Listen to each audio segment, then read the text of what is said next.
kiruma nnyo nti okuva edda abalwanagana ne Katonda ate balinga abakolera Katonda. Kiwulirize nnyo enkyato ogwa mu kitimba.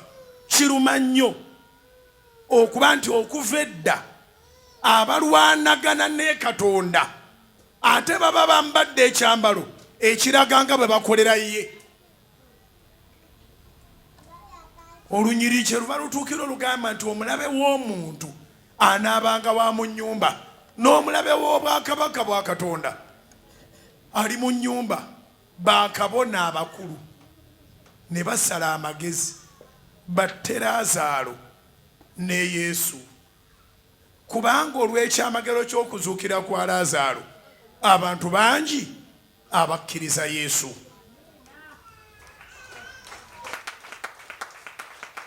Buli luuza abeera agamba bamubyeko abantu.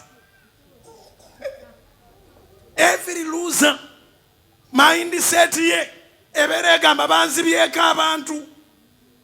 Kati mu mindset ezo eziga nti banzibyeko abantu mubeeramu obujja bungi, mubeeramu fitina nnyingi, mubeeramu obulogo bungi, mubeeramu obutemu bungi, n'ekibi ekisembayo buli alina obujja kubanga olina abantu otunda nnyo agenda mu geyeena.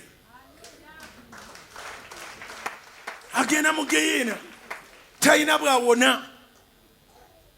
Wadde ensi eyinza okuba nga emuyita bishop, wadde ensi eyinza okuba nga emuyita pastor, wadde ensi eyinza okuba nga emuyita apostle, ensi esobola okuba nga emuyita prophet, ensi esobola okuba nga emuyita bible teacher, ensi esobola okuba nga emuyita doctor, nga bamuyita professor. The fact nti omutima gwe mubi ku mulimu gwa Katonda ogukulaakulana agenda mu geyeena.